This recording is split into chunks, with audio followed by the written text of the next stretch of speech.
We're just going to wait until a couple of minutes after the hour. We've still got attendees who are just entering, but we'll be getting started here very shortly.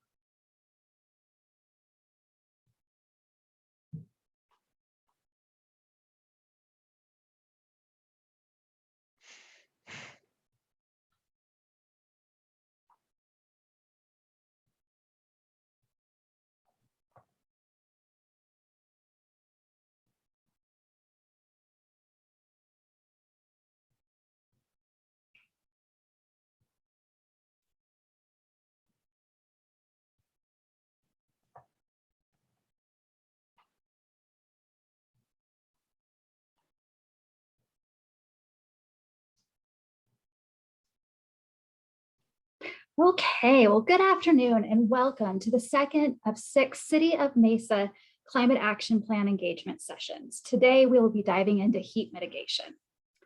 So we've had nearly 70 register, but I'm feeling like we've got the bulk in, ladies, and I want to be sensitive to everyone's time and make sure that we're really taking as much time as possible towards the end of our meeting to engage and listen to the ideas and thoughts of all of the attendees. So I think we'll go ahead and get started here. So to begin with, my name is Teresa Jackson. I'm with a company named Greenplay, and we're supporting the City of Mesa with the community engagement portion of the Climate Action Plan. So today's meeting is in a webinar format, so we can't see you, but we do want to let you know up front that when we get into the portion of the meeting where we're looking for those thoughts and ideas, while you can use the chat to engage with us, we also want to encourage you to use the raise hand feature, and I can unmute you, and then you can engage directly with our panelist. So throughout this community engagement process, we want to gather input from all areas and demographics of the community. So before we begin today, I do have 3 quick polls for you so we can get a better sense of who we're talking to. So I'm going to launch the first one here for us. So if you could please select which would best describe you. Do you live in Mesa, work in Mesa, play in Mesa, study in Mesa, or own a business in Mesa?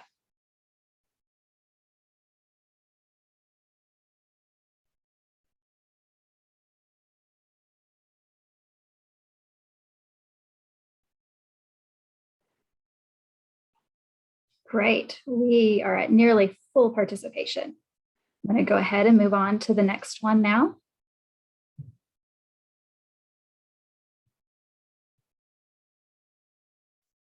And this one is related to what council district you most closely associate with. And so on your screen, you should see a council district map now. And if for some reason you aren't quite sure, you can add it to the chat and we can add it to the poll later.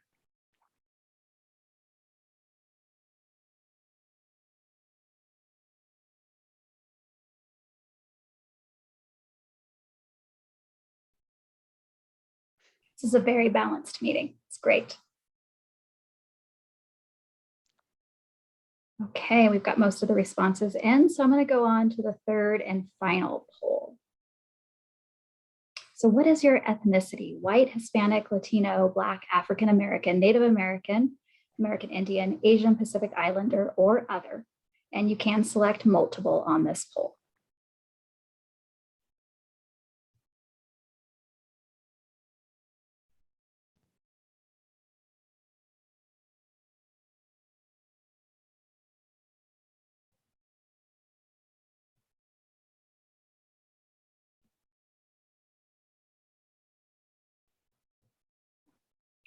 Okay, thank you all for taking a moment to do that. So at this point, I want to go ahead and turn it over to Andrea with the City of Mesa to introduce herself and also share some details about Mesa's climate action plan and where it stands today. Thank you so much, Teresa. Hello, everyone, and welcome. My name is Andrea Alicote. I am a special projects manager here at the City of Mesa, and we are just very happy and excited to have you all here for our second virtual meeting as part of our engagement process with our Mesa Climate Action. So just to give you a little bit of background, we'll give you a quick high-level viewpoint of how we got here. And identifying what our vision for our city of Mesa, Mesa community's vision for climate action. This was really a strategic initiative led by our mayor and council under one of their priorities, healthy environment, in which they had identified the need for us to have this concentrated effort and vision moving forward to our future, our footprint for the future, if you will. So our climate action plan was developed and approved by our city council in June of this year. And we do anticipate that the climate action plan itself is going to be continuously updated and evolving over time. There's going to be new technologies, there's going to be new resources, there's going to be action items that we achieve and set new goals for ourselves. And so this first iteration of the climate action plan that we had developed had a large focus of our internal city operations and being able to identify what climate action looks like for our Mesa community. Next slide, please. So if you have not had a chance already, on our webpage, mesaaz.gov/climate action, you will be able to find the actual climate action plan itself that you can read in there. Stay connected with us through emails. You'll find the link to our footprint for the future engagement site. And then next slide, please. There's also a link to our data dashboard, which is where we are currently tracking different metrics as it pertains to our city operations and programs and services that are key indicators towards our work for climate action and reducing our carbon footprint here within city operations. Next slide. So within our climate action plan, we have 4 identified aspirational goals for our Mesa community. First one being carbon neutrality. We would like to achieve carbon neutrality by 2050, reducing our greenhouse gas emissions and enhancing our carbon sinks. We want to reduce our footprint within our city operations by 50% by year 2030. The second aspirational goal is renewable energy. We want to prioritize renewable and resilient energy in order to achieve 100% renewable energy by 2050. Aspirational goal number 3 is materials management. We want to manage our materials responsibly, which is meaning diverting 90% of waste from our landfill by 2050. And then our 4th aspirational goal, which is the one we are currently working on with this meeting even today, and that is to begin developing community-based action items that can be incorporated into the plan. So again, our climate action plan, as it currently states, is highly focused on action items for city operations. And in order for us to achieve aspirational goals 1 through 3, we really need to get the community involved and excited and participating with us. So that's what we want to hear from our community. And that is why we are doing things like our virtual meetings and having an engagement platform. And we really hope we can have a good discussion here today. So the focus areas, we have 6 identified focus areas within the plan, and you'll see those on your screen: energy, air quality, heat mitigation, water stewardship, materials management, and food systems. These are just good buckets for us to be able to hone in our different action items and being able to set some achievable goals. But what we do want to point out is that many of those goals and action items that we do indicate have co-benefits. So some of the projects are going to be touching on several of these different focus areas. And that is what is going to holistically help us achieve some of those aspirational goals. In our climate action plan, the city for its operations did identify our carbon footprint. And as you can see, there's a pretty even slice between some of the different features: our mobile combustion, building electricity, street lightings, water distribution facilities, employee commute. Those take up a large portion of our carbon footprint as a city. And this is where we're going to be working on policies and programs and services in these next coming years to make sure that we are decreasing those specific numbers. Next slide.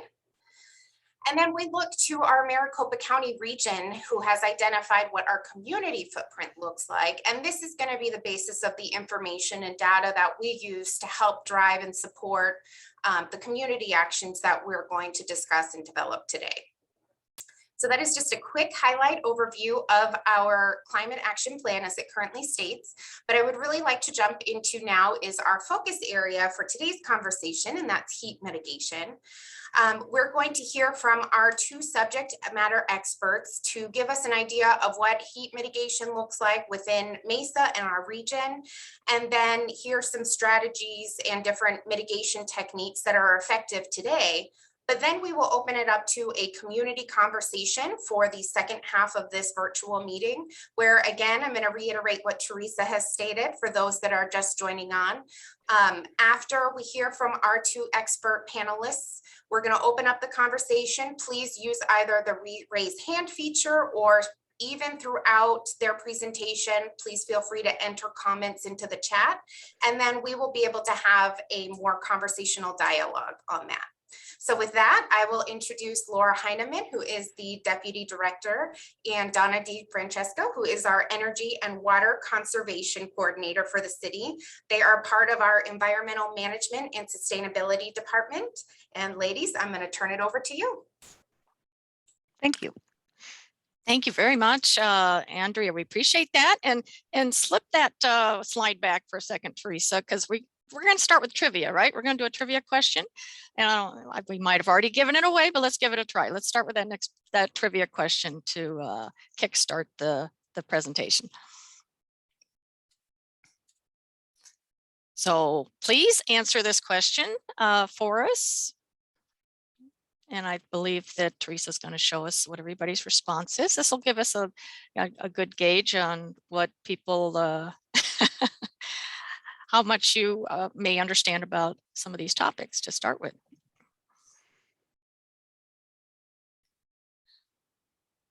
Nice to see many of you participating who are on the call today. We're in the webinar. We appreciate it. And we're at over 90% now. So I think I'm Excellent. going to go ahead and end the poll and share results. All right. There we go. Wow, 96%. Awesome. Very good. Very well educated group here. So yeah, so let's go ahead and get started on the presentation. And obviously, again, we're going to be focusing on the climate action plan and about this urban heat mitigation. That's one of today's focus areas, and really taking a good look at the direct human impacts we have on heat in our communities. We know that high levels of CO2 and other greenhouse gases in our atmosphere are causing climate change and rises in temperatures across the globe. But we want to take a closer look at that local level, the built environment, what we can do right here in our community. And that's what we refer to as the urban heat island. And as all of you answered, you realize that it is the concrete and the pavement and all those things that absorb and retain heat. And that not only increases our daytime temperatures, but especially at night when that heat does slowly release. We're going to talk a little bit how that impacts people, animals, and plants.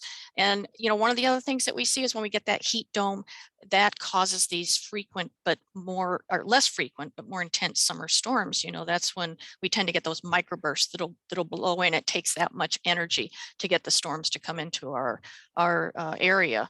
It also strains our electric and water utilities. Certainly we need a lot of electricity to keep things cool and cool our buildings. We need water not only for our landscapes but also for cooling towers for buildings as well. So next slide, please.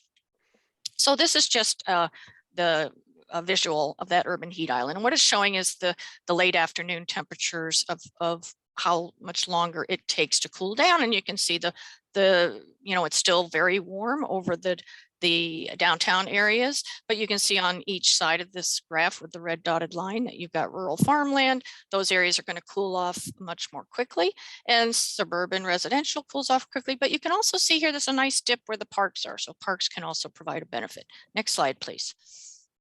I wanted to show this graph as I found it to be really eye-opening. It shows this is the average temperature in the Phoenix area from 1935 to 2020.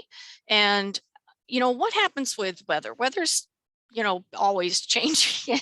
That's the definition of weather. It's not always consistent. We talk about averages and that kind of thing, but you can see it's up and down, right? So what we want to do is look at the trends, and I want you to focus just on that bright blue line. And you can see, to me, this was just amazing to see within an 85-year span. That's a person's lifetime. Look at how much our temperatures have increased. Let's go to the next slide. These next 3 slides, we're going to drill down more specifically. And again, just some interesting data. This is from 1896 to 2020. This is the number of days for each year that are greater than 110. So yes, 2020 was really hot. We broke incredible heat records in 2020. We had 53 days over, or 110 or over. And so that it was really definitely impacted so many people, our communities, the amount of energy that it took to cool them down. Thankfully, this year was very different. It wasn't nearly as hot. We had the monsoon come back. We were thrilled about that. So it was much milder. And the good news is we only had about 22 days over 110. The bad news, it's always records to break, right? Is that we had 6 consecutive days over 115 in July. So we still had some heat issues. The other thing before we move to the next slide, though, I want to point out the 1930s here, because I want you to note that, we did have the drought combined with misguided farming techniques that led to the Dust Bowl in the 30s. So as I show you some of these other graphs, you're going to see little blips during the 1930s period. Go ahead to the next graph, please. Okay, so this one's showing overnight temps. You know how they're saying, well, it always confuses me when they say we have a record high low, because we have these high temperatures often at night where it stays warm all night. Well, just looking at the minimum temperature of 75 degrees, again, we're looking at 1930s, 1896 to 2020, the number of days each year. Again, you see a lot of up and down, but you can see that really from the 70s on, we're seeing a trend of those overnight temps, that many days over 75 increasing over time. Now, what does this mean? I mean, it means that with overnight lows above 75, our air conditioners may be running 24 hours a day, at least, that's showing over 120 days of the year. So like a third of the year. So again, it's requiring a lot more energy and greenhouse gas emissions when we have temperatures that high. But more impactful, I think, is this showing the minimum temperature greater than 90, never cooling down below 90 at night. Again, incredible record breaker in 2020. We had 28 nights over 90. So you can imagine how hard this is on people. I know when we just feel like we never get a break here. It really gets difficult. It's certainly difficult for vulnerable populations. It's hard on pets and wildlife, but it's even hard on our plants and even our desert plants. Many plants will just shut down when temperatures are this warm overnight. And that means 3 things. 1, they're not taking in CO2, which is something we really need the plants to do, is sequester CO2 for us. They're not evaporating water through their leaves, which typically helps cool down the surrounding area. And if they stay shut down too long, they just run out of energy and they can die. Let's go to the next one. But let's take a closer look at the human impact. And that we know that heat has serious human health impacts, respiratory like asthma and heart problems, and even mental health. But here are shocking and sobering facts. This is from Maricopa County Public Health. There's a link here, but I'll try to share that in the chat with you in a moment. But in 2020, there were 323 heat-associated deaths, and 26 of those were in Mesa. And it was a 62% increase from 2019. So again, we know 2020 was all these heat records. So just an incredible increase. 85% of those deaths occurred outdoors. 81% were males. 53% were homeless at the time of death, and 61% were 50 and older. So, this is just something that I think we just really, really wakes us up that we do need to be doing something here. So what things do we need to do to reduce or mitigate the heat in our urban areas? I'm going to pass it on to Laura. Please share some of the ideas, Laura. Thank you. Thank you, Donna. That was, and it's hard to look at that data with rising temperatures without thinking about what we can do as a community. So, as a community, we have a choice. We can simply accept these rising temperatures and we can adapt to them, or we can really take action to mitigate and reduce heat in our urban environment. This thermal images shows the difference between the temperature of a hot asphalt street and the temperature beneath a tree nearby. ASU is conducting thermal studies and researching urban heat. So, to help us all learn about what contributes to urban heat and to really evaluate the strategies that we can use to reduce urban heat. The next, this is also a thermal image, and it really shows the effect that trees have on an environment, the difference between the street and the shadow beneath the tree. The next slide is an illustration here in downtown Mesa. And Mesa is really focused on creating cool, livable spaces that can be, people can enjoy year round. In downtown Mesa, I like this example. This is Encore. It's a residential community located on First Avenue. And this area has really integrated a lot of urban heat strategies very effectively. You can see the trees and landscaping along First Avenue. They shade the sidewalk. They also shade on-street parking. And through evapotranspiration, which is basically the process of the tree turning into a little mini evap cooler that releases moisture as it photosynthesizes, and it creates a gentle breeze beneath the canopy of that tree. So it just mitigates or softens the environment. It makes it a little more usable for pedestrians. The vegetative ground cover on the ground may not provide shade for a pedestrian, but it does reduce the heat and the exposure of the hardscape. The building itself on the right-hand side was designed so that it actually overhangs and provides shade for the sidewalk as well. The material used on the building's exterior on the second floor and above is a material that doesn't absorb heat. It's a material that simply is neutral. And many small decisions made by both the city and the developer in this situation has created a very inviting space to be in. The next slide illustrates a very different example and a very different experience here in Mesa. This street was built with the automobile in mind decades ago. Narrow sidewalks and narrow rights of way leave very little room for shade and landscaping. The transit department is looking for creative solutions for these concerns.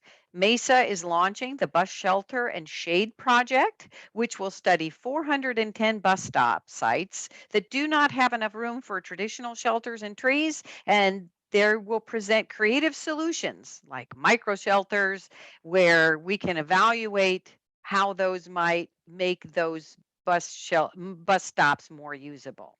I hope you'll come next week to our air quality session to hear more about Mesa's transit programs.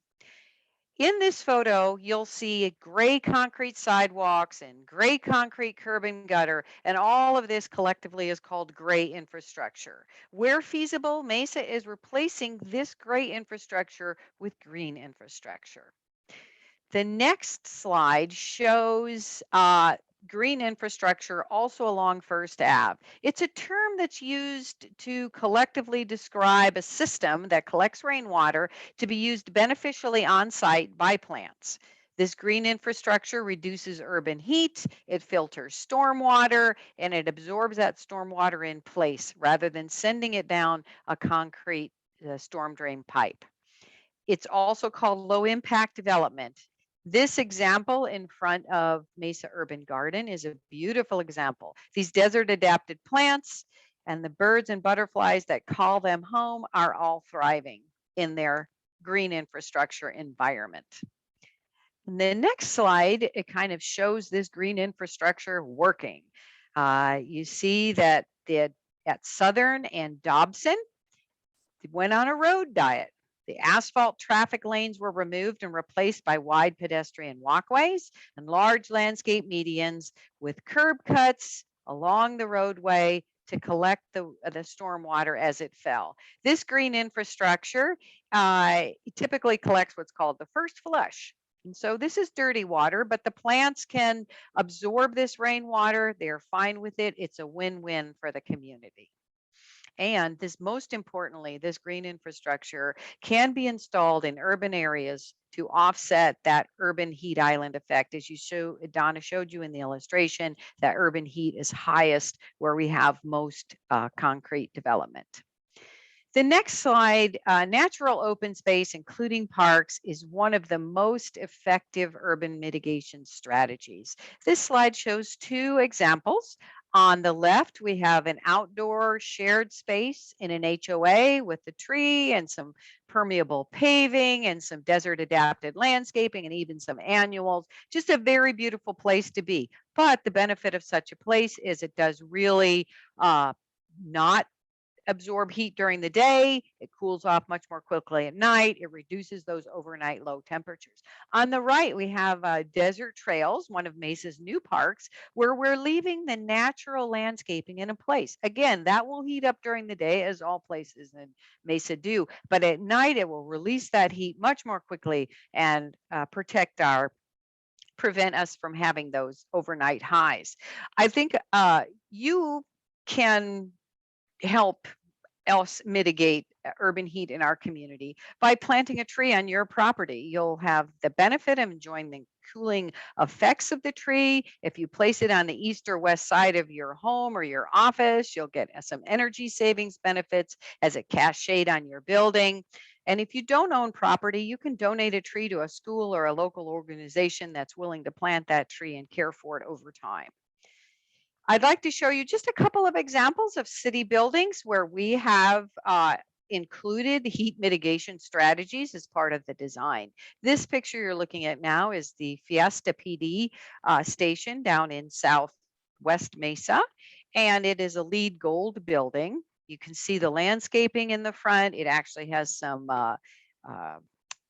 milkweeds for monarchs landing there. The windows have shade structures over them. The building is kind of self-shading so that it doesn't, absorb as much heat. And on the right-hand side, you see the solar panels, and you might say, oh boy, black, just like an asphalt street. Well, that's not the case. Those solar panels actually collect that energy from the sun. They convert it to renewable energy, and they remain an ambient temperature. There was a round of emails this morning, perhaps 10 degrees above ambient temperature, but much better than the black asphalt that it is actually shading and protected below.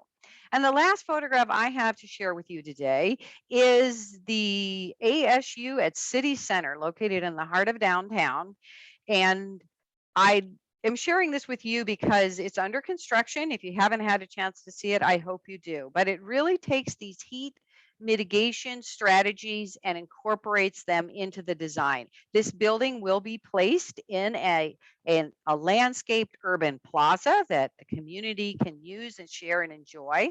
You'll notice even in this incomplete structure that the ground floor is recessed, providing a place for pedestrians to walk in shade during the warm summer months. The cladding on this building is very interesting. It's made of a composite material which will not absorb heat, and it's a ridge design, much like the cactus, saguaro cactus. It's self-shading. So again, these heat mitigation strategies are just embedded in the design of this as it goes.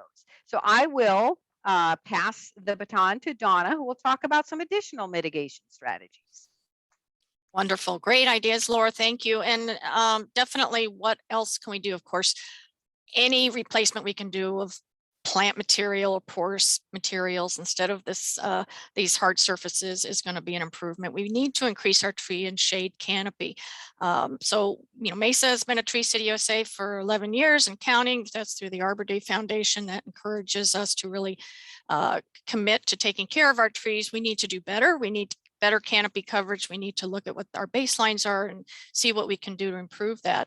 Luckily, we have some great programs. We need community members, as Laura was saying. We need you guys to plant trees too. So, it's great that SRP, one of our utilities, is providing shade tree program, 2 free trees to residents that they can plant around their homes. We've got great nonprofits like Trees Matter and the Arizona Sustainability Alliance. Both are doing a great deal to improve the planting and care of trees in our urban forests. The Arizona Sustainability Alliance is also overseeing this urban forestry roundtable. It's a great regional effort to look at how we can improve our urban forests. Next slide, please.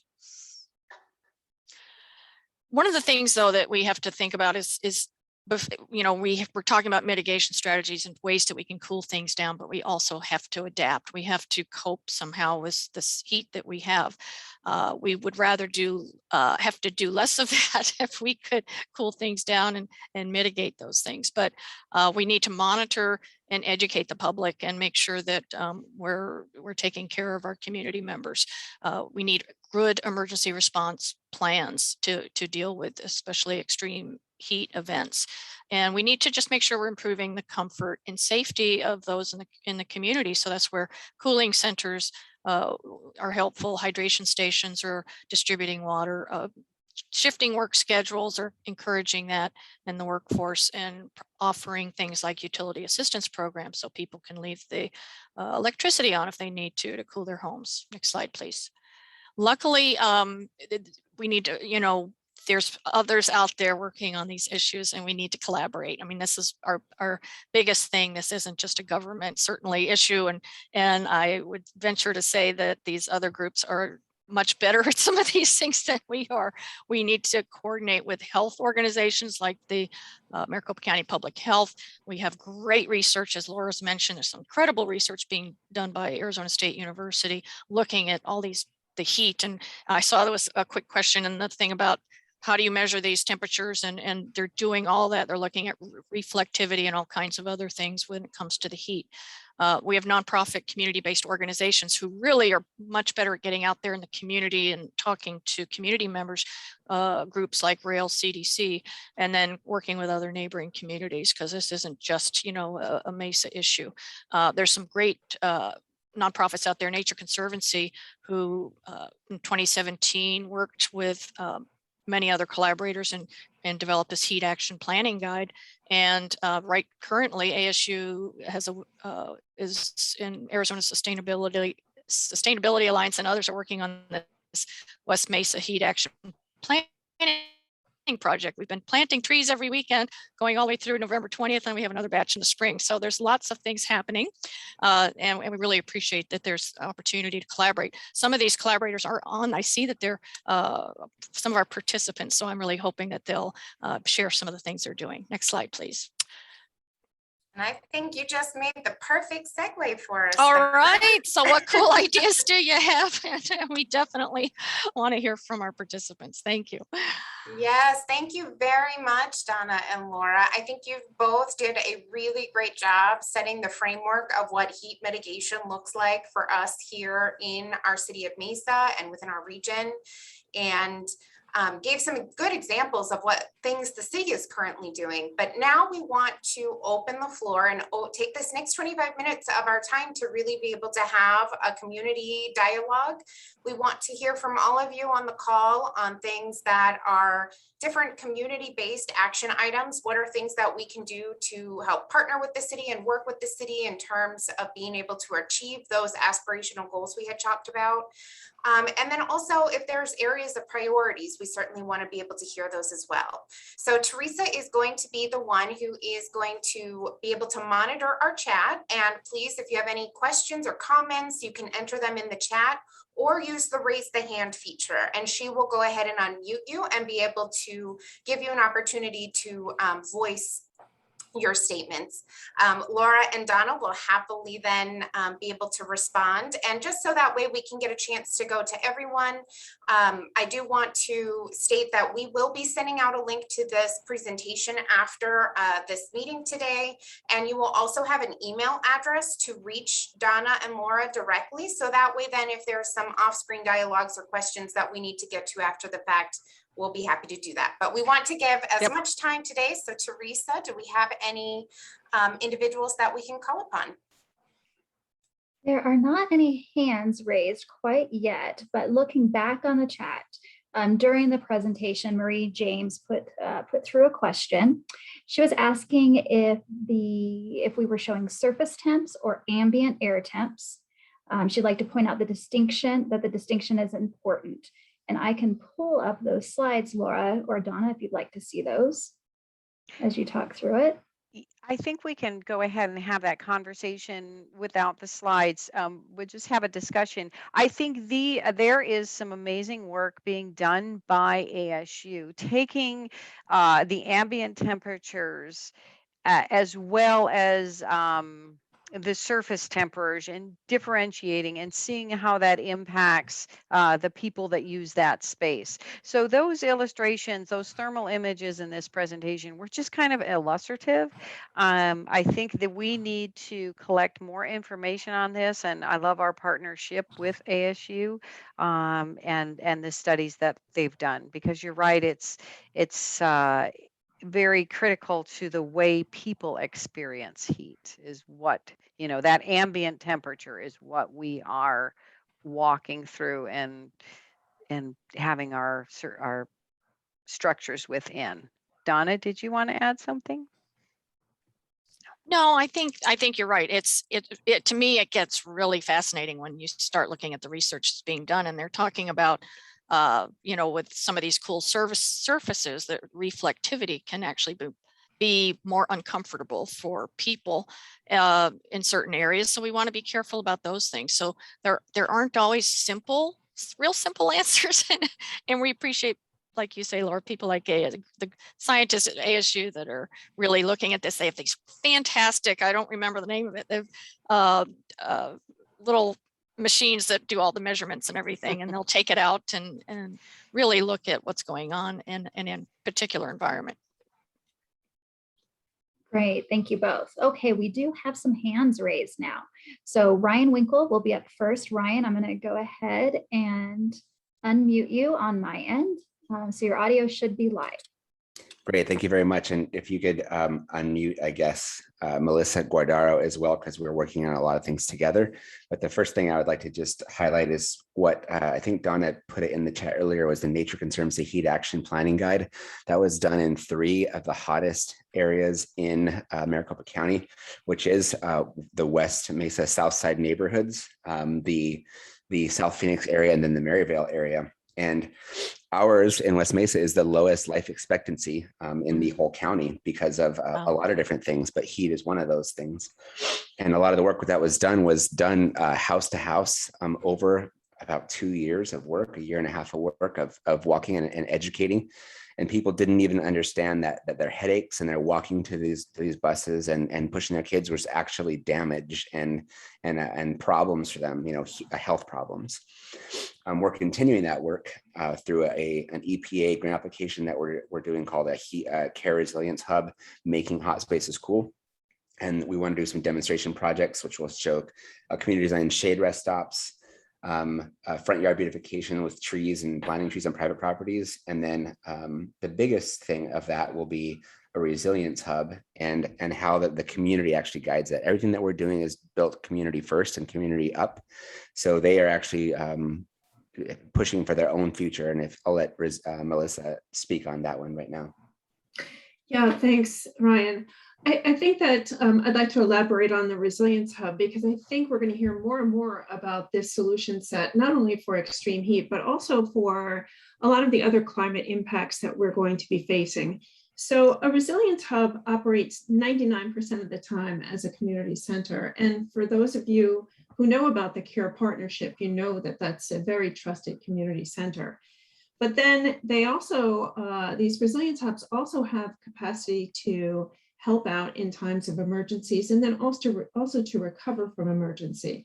So this fits in very nicely with the Mesa Climate Action Plan, because part of making your resilience hub resilient is to have its own energy source. So you would either have a microgrid, or you would have solar panels with battery backup and access to communication. So if you think about what happened in Puerto Rico, where they had all those storms, and then not only their electricity grid went out, but their water went out, their communications went out, we would then have these hubs in most vulnerable neighborhoods that would be able to be fully functional, and people would know, oh, I just walk to the hub. When I don't have electricity, I just walk to the hub and I know they'll have electricity there. I know that I will be able to call my loved ones because they will have telecommunications set up, and maybe they'll have food, but certainly they'll have drinking water. So we're trying to transform the Care Partnership campus and really augment all the great work that's already been done there so that people are safe in disasters, and it also helps to build community. I'd like to circle back to the heat action planning process. One thing that we heard, and I don't know why, but it seems to be missing from a lot of our solution sets, is to stop heat illnesses. It's very important to have access to drinking water. And as you know, drinking fountains seem to be a thing of the past, but I'm just wondering if access to drinking water, and this is really for Donna and Laura, I'm wondering if access to drinking water is part of your climate resilience plan too, whether or not we could also get the businesses and certain other institutions involved with supplying drinking water.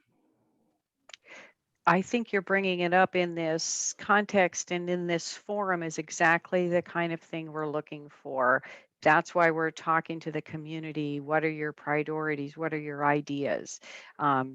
So thank you for bringing that idea forward. Okay, great. And Melissa, we do have currently 5 hydration stations now in the city. Obviously, we could use more, and on some of those we get sponsored by local businesses and things, but we're at least trying to establish those so that they're actually refillable, stations and trying to provide reusable bottles and that kind of thing. So to make it so that it's something that people can access. Yeah, so I was really encouraged to see that photo that you showed with the drinking water.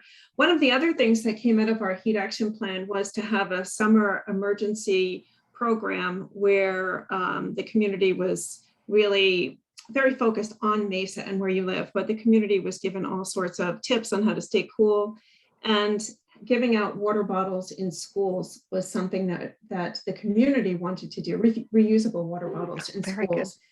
And making it so that it becomes part of your normal behavior, that you would never leave school without your water bottle being filled up. Great idea. And Rail CDC has great ideas of sponsorship for that too.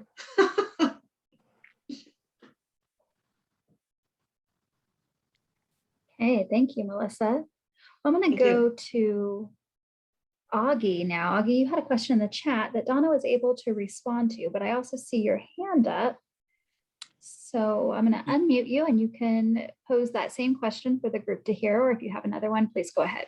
I actually have, and thank you, but I have a different question. I saw that Donna responded to that around whether the city had a tree program like SRP for the service area, the city utility service area where SRP doesn't service. And she said that there's a program that's being worked on for next year. But I had another question really around the South Side neighborhoods, the Broadway corridor in West Mesa.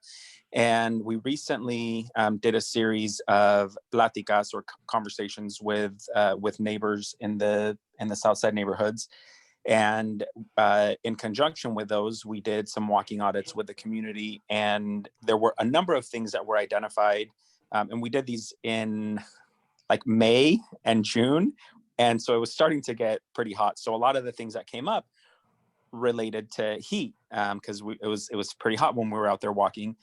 And so there were a number of areas that are city properties that were identified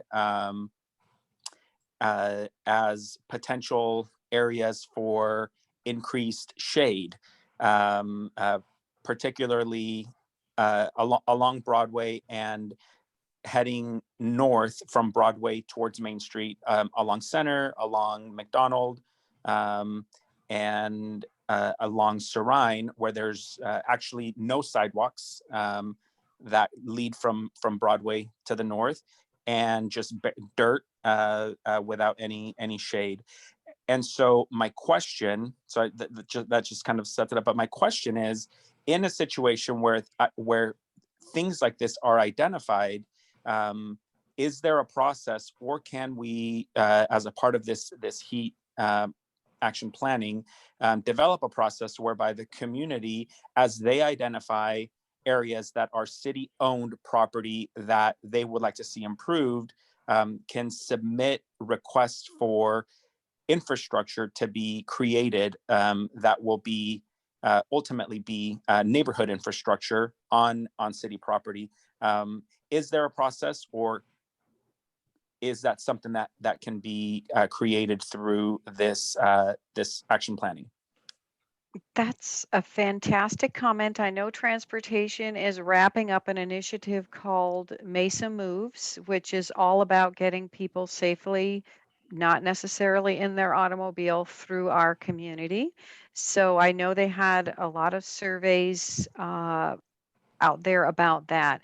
I would like, and I'll let Andrea and Donna weigh in on this as well. Again, I think part of that is really this, what's important to the community. And I think that what you're suggesting is having shaded places for people to be able to get out of their car, or if they don't have a car, be able to move around. That is really just gets to the core about what climate action is. When you look at, where most of the greenhouse gas emissions come from, a lot of them come from tailpipe emissions. So creating safe, walkable neighborhoods is definitely a goal. Please add that comment to the survey where we've got it here in the chat. And to let all of you know, we are keeping the chat as part of this collecting of information. And I will go ahead and find out what the process is, because you've asked a question I don't know. And we've said we will, go ahead and we will track down answers and get back with you on that. So that is a great question. I will find out, because there's no doubt lots of little snippets in neighborhoods where, things may not connect at this point in time, and we need to add some shade. So thank you very much. Awesome. Thank you so much. Thank you, Laura. I think that does kind of highlight a moment where we can just kind of, again, frame our conversation. We will definitely make sure, Augie, that you get connected with a particular individual, because the city definitely does want to have a list of specific identified areas.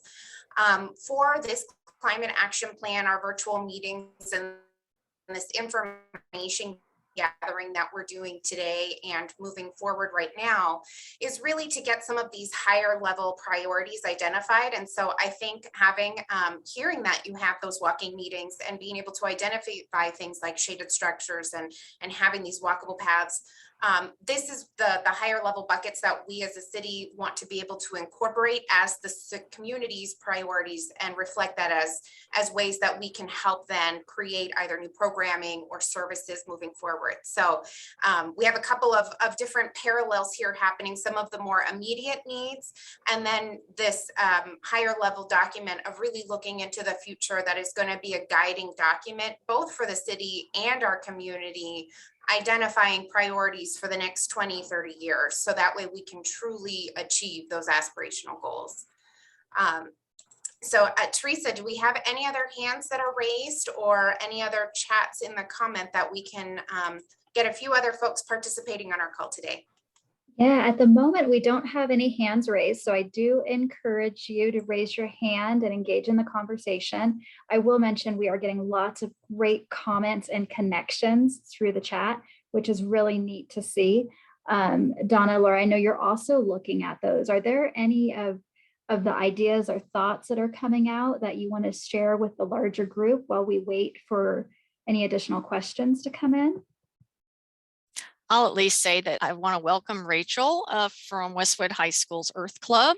Yay for the young people out there that are wanting to do a lot. And I know that is a very active club. They have done some great things. I've seen them out on Earth Day at the corner by the Mesa Arts Center. So they're out there doing a lot of things. So she mentions that they are advocating for water bottle filling stations at their school. And so definitely it'd be another good connection that we should get in touch with Rachel and her group. see what, if there's anything that can be done to help out with that. So. Laura, are you seeing anything to respond to? I'm thinking that we will respond to a number of you. There's another couple of examples of properties, I guess, where the city is, benefit from installing some shade trees. So that's always wonderful to have that input on this. Laura, if I Let's may, see. I do Sure. see there was a comment made too on if there's like a 211 number or where you can report city improvements. Specific to Mr. Gastelum's recommendations, we will definitely link you with an individual because that's a little bit more specific to a need. But just any general type of city issue, we do have an app called Mesa City Link. It's an app that you can download on your phone, either Android or Apple, and that is where you have the ability to report a variety of issues, things like even noise disturbances or different types of street issues, street buckling, you missed your trash barrel.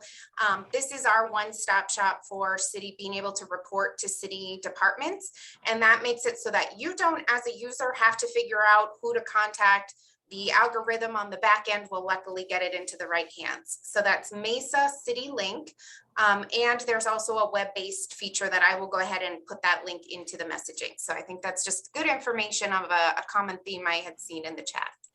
We do have just a couple more minutes to wrap up. So we'll do any last call outs for hands to be raised if you'd like to make a direct comment. Otherwise, Laura, Melissa, thank you, Ryan and Melissa. We'll go ahead and turn the floor back over to you. Hi there. I hear you talking a lot about trees, and I love trees, but our research in the community has really come up that trees are problematic for people unless you have proper support around them, like pruning them and taking out the dead trees that are on their property. So I'm just wondering in your climate plan, whether or not you can also stress other shade structures other than trees. So just like you showed ASU Mesa at City Center having that overhang, Yes. You can have Agreed. art structures, Yes. you can have shade sails, there's a range of things other than trees that provide shade. And when we did the Nature's Cooling System project, it was really interesting too. The communities didn't really care what the shade was as long as they got shade.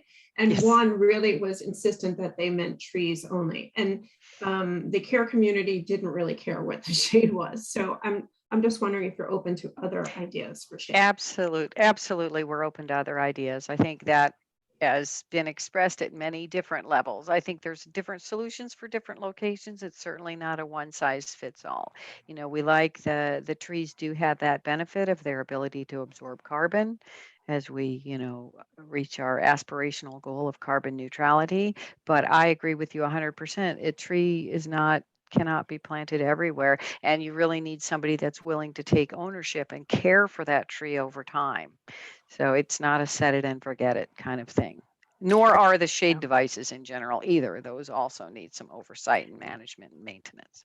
I actually put the same thing in the chat, so I will defer my time. But also, I think coming down McDonald from Broadway would be an awesome experimental space for us to do some sort of great solar shade project to get people walking from over there to downtown. Yeah, agree. I agree that those are great points. And I remember Melissa and Ryan, you remember this, I'm sure, when the Nature Conservancy brought in ASU design students and some MCC design students, and we brought them out, we walked them down onto Broadway, and it was hot, and there was an over-pruned tree on a commercial property because it was next to a sign. And so there was this little tiny circular pattern of shade. And so we brought them out there and we showed them how small the bus stop area was. Then we brought them back and asked them to design these bus stops with, movable shade structures so that it could move with the sun and those kinds of things. So there's certainly, and that kind of goes to your question in the chat, Ryan, where these shade structures, I think, are really important, and especially like those bus stops that Laura showed in the presentation, where there's not space for a tree there. We're actually doing a prototyping festival that's going to show off some of these, like David Crummy invented these kind of fan looking shades that attach to a light pole that fold out. They're pretty cool, but things like that, that are very simple and inexpensive, Fantastic. And I remember, just real quick, and I remember another comment that was made was that people want just shade when they're crossing the street, when they're having to wait for the light or something. And so there's little shade structures that can be built in along corners and things like that too. Marie James had a great comment as well about shade structures being art. Yes. Need more art too. Yes. We want to thank you all so much for this wonderful conversation. It's really inspiring to hear the passion behind it. And I know there's a lot of great ideas. We look forward to kind of being able to just have this be a starting point of a community-wide conversation on heat mitigation in particular. So Teresa, we'll turn it back over to you. This concludes the dialogue again for this particular session. We hope you join us for more, but there's other ways that we can continue the conversation. So Teresa? Yeah, thanks, Andrea. And first off, I want to thank our panelists, Laura and Donna, for their time today. I think they did really a great job of framing the conversation. And I want to thank all of you for attending. It's an important conversation, and we're excited to have so much engagement through this process. It's really critical to the success of the overall plan. And there's lots of opportunities for you to continue to engage. So if you'll visit footprintfuturemesa.com, which I'm sure many of you have already been to, you'll find lots of information about the plan, various engagement opportunities, and also a survey that was just launched yesterday that you can participate in. And so we really encourage you to share the survey with your friends, your family, neighbors, coworkers. We're really trying to get out into the community as much as possible and hear what might be feasible and possible for the future in Mesa. And so with that, I want to thank you all for attending. We will be posting this video on the Footprint Future Mesa website early tomorrow. So you'll have access to that to share and view again. And we'll also be sending it to those who weren't able to join us today. So again, thank you, and we hope to see you in the future. Thank you, everyone.